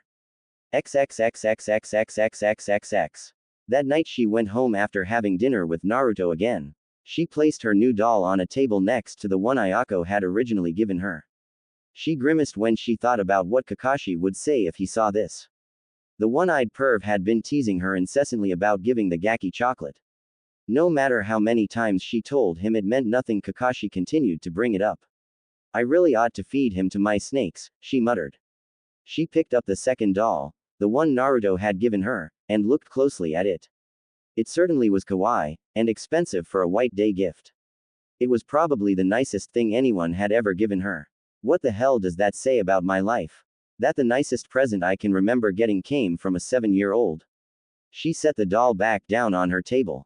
Looking at the pair of Haruka Heim dolls, she had the oddest sense they looked kind of lonely. A few more of them might make a cute display. Her telephone suddenly rang. Who the hell would be calling me right now? If it's Kakashi feeling lonely, that's too bad for him. I'm not in the mood tonight. But when she answered, it wasn't Kakashi. It was one of the Hokage's secretaries telling her to report immediately to the Uchiha compound. Something had happened there and all available Chunin and Jonin were being called to emergency duty. She wasn't given any details before the line went dead. She grabbed her trench coat and headed out the door. I hope whatever this is doesn't involve Sasuke. XXXXXXXXXXX. The next morning as Naruto left his apartment, Chi-Chi was out there waiting for him. Her expression was grim, like it had been the first time she'd gone shopping with him. Is something wrong, Chi-Chi? We're going to be late for school today, she informed him. Huh, why? A grin sprouted on his lips. Are we playing a prank in Iruka again? Not today, Gaki, she told him seriously. Today we're going to the hospital. The hospital? Are you hurt, Chi-Chi? Not me, Sasuke. XXXXXXXXXXX. When they got to the hospital, he found lots of Anbu guarding the place in his room especially. Ayako was there already, as was a worried-looking Sarutobi, who asked the three of them to go into the room. Inside there was Sasuke lying on a hospital bed, wide awake and staring up at the ceiling. Hey Sasuke, you okay? Naruto called and rushed to his bedside. Sasuke did not acknowledge him or the girls. He just continued to stare up at the ceiling. Hey Sasuke, what's wrong? Naruto snapped his fingers in front of Sasuke's face, again without getting a response. Looking scared, Naruto turned to the Hokage, who had also come into the room with them. Old Ma, what's wrong with Sasuke? He is in shock, Naruto, the Hokage explained calmly. Something very bad happened last night, and it seems to have been more than his mind could bear. When that happens, the mind will sometimes shut itself down. So he got turned off? Naruto asked. That is one way to think of it, and accurate enough. At Ayako's shoulder, Homaru whimpered. The little dog leapt down Tadi's bed and gently began to lick Sasuke's face. The boy did not respond. Hokage-sama, what happened to him? Ayako asked. What could have been so bad as to do this? I am afraid I cannot tell any of you that, Sarutobi replied. He knew there was no hope of keeping this a secret long. But he would keep the Uchiha massacre hidden for as long as possible. He also meant to try and keep the other children from finding out. That would be a small mercy for the boy. Looking at the comatose boy, Sarutobi couldn't help but feel guilt. He had been the one to sign the order after all. His advisors had convinced him, but he had been the one to make the final decision. The responsibility rested with him. Sasuke should not have been alive. The order had been for Itachi to kill everyone in the compound. The ninja and the civilian, the elderly and the children, the guilty and the innocent, all the Uchiha except for Itachi had been marked for death. Sasuke was only alive because his brother had chosen to defy his orders and become a missing nin. Don't worry too much about him, the Hokage said with a kindly smile. He should recover within a week or two. I had just hoped that seeing his friends might help him. Is there anything I can do for him? Naruto asked hopefully. Sarutobi slowly shook his head. No, not right now. But when he eventually returns to school, he will need all of you and your support. Continue to be his friends, that is the best way you can help him. The three of them all nodded. Get to school now, and please tell anyone who asks that he has a fever and will be in the hospital for a week or two. As they walked from the hospital to the Academy, they were all consumed in a heartfelt silence. Even Chi-Chi. I never thought much of the Uchiha, just considered them a bunch of elitist bastards. But damn it, they didn't deserve that. She sympathized with Sasuke. When her sensei had abandoned her, she had been left in a similar state. Even after all these years, there were gaps in her memory. Things she sensed were there, important things that were always just beyond her reach, even with the help of a Yamanaka. She hoped Sasuke didn't have to endure the sort of things she had. XXXXXXXXXXX. 2 weeks later, Sasuke returned to class. People in the village now knew about the massacre, but the children had been deliberately shielded. They were simply told Sasuke had suffered from a severe and highly contagious flu and was now fully recovered. The girls in class had been going out of their mind because they had not been allowed to visit him. They'd had to settle for sending him flowers. So when he finally came trudging back, the girls had assembled to greet him. Ino and Sakura were at the head of them and called out their greetings, only to have him slouch past without even acknowledging their words. Hey Sasuke, it's great to see you. How are you feeling? Naruto spoke with one of his huge smiles. Sasuke stopped and eyed him and his happy smile. He bumped him as he walked past to take a seat all the way in the back. Huh, what was that? Naruto asked, feeling a little angry. Hey Sasuke, I'm your friend, aren't you even going to say hi to me? Already seated, Sasuke paid him no mind at all. Chi-Chi saw this and frowned. She knew what he was doing. He was trying to cut himself off from the rest of the world. She'd done the same damn thing when she'd first recovered from her own trauma. Hopefully he would eventually learn he needed to be at least a little social with people. She took a hold of Naruto's arm. Leave him alone for now, Naruto. He'll need some time to sort things out. But, trust me, she said. He's going to have to decide for himself if he wants to talk and be friends. Naruto took on a hurt and defeated look. But I miss my friend. Chi-Chi nodded. That seemed all she could do for now. I know, she told him. That day Sasuke did not eat lunch with them despite several invitations to do so. He preferred to be alone. XXXXXXXXXX. A couple weeks later, the first semester was winding down and the long hot summer was approaching. Sasuke had not changed. He remained a loner who deliberately isolated himself from his fellow students. For most of the girls, the disappearance of his smile and the lack of any sort of warmth did nothing to discourage them. They saw his constant silence as evidence of a deep soul. If anything, his refusal to acknowledge any of them only spurred them on even more to win his approval. On the other hand, it had caused Naruto's rivalry to sharpen and become more intense. Naruto did not understand the reason for why Sasuke was behaving the way he did. To him, the constant disregard and silence reminded him of how many of the adults still treated him. Coming from someone he'd counted as one of his very few friends, this hurt and made him even more determined to show Sasuke up. XXXXXXXXXX. It was Friday, the final day of the spring semester. The class standings had already been determined. The top student was Uchiha Sasuke, a close second was Uzumaki Naruto. Chi-Chi had come in right in the middle of the pack at 15th. Though the standings were set, they were having their regular sparring sessions. In one of the last matches, the top two students of the class faced one another. Naruto took up the unusual starting position for hubby style, standing upright with his body appearing to be much too stiff. I'm going to beat you this time, Sasuke, Naruto promised. Those words brought out just the tiniest of smirks. Sasuke had won every single spar, including all the ones against Naruto. Like that'll ever happen, second best. Don't call me that, Naruto shouted. I'm going to be Hokage someday, so don't treat me like I don't matter.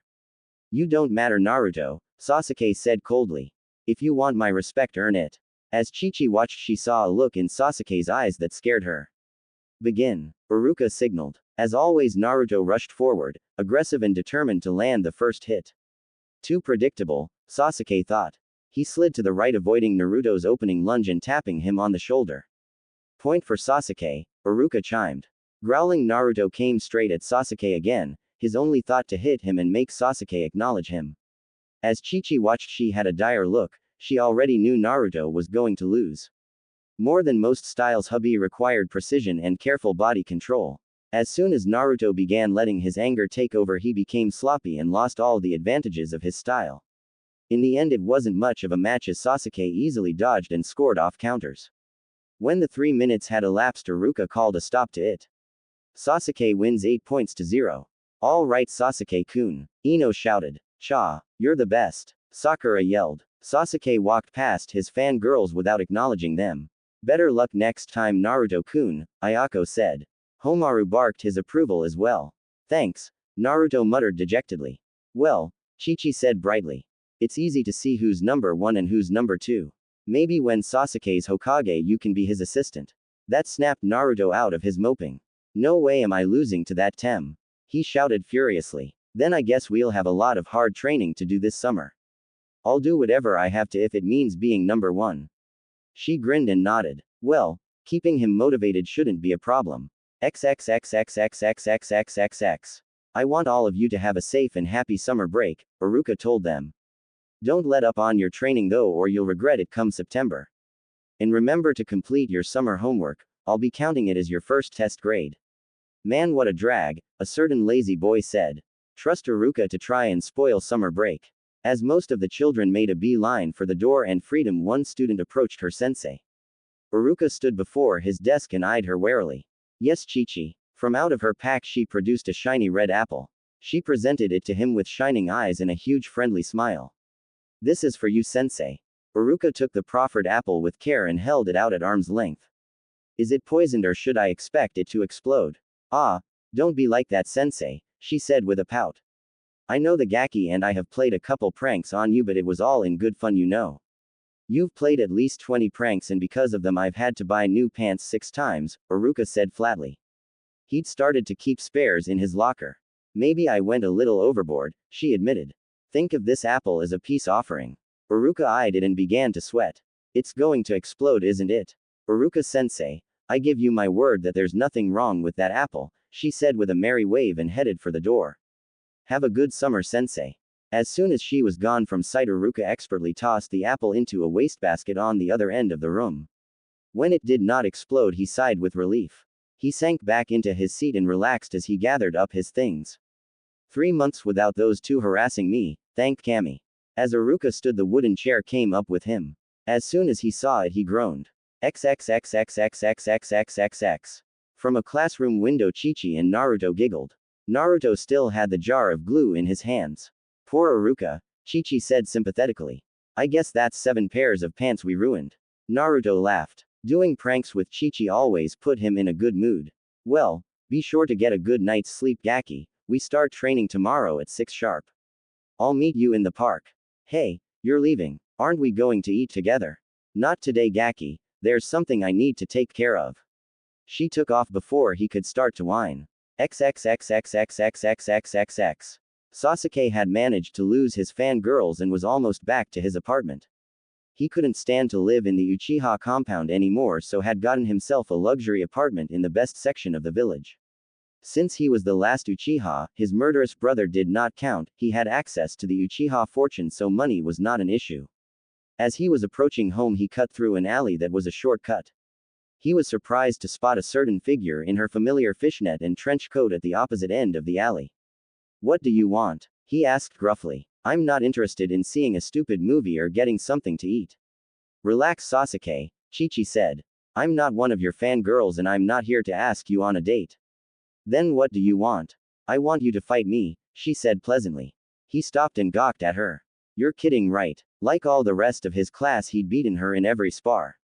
After the way she'd taken down those 3 older kids on their first day, he'd thought she was amazing. Now though, he'd put that to freakish luck, or more likely the 3 boys had held back for some reason. She was just an average fighter and an average kunoichi. She did use that same weird fighting style, but wasn't nearly as good at it as Naruto. No, I'm not kidding, she entered the strange opening stance of her fighting style.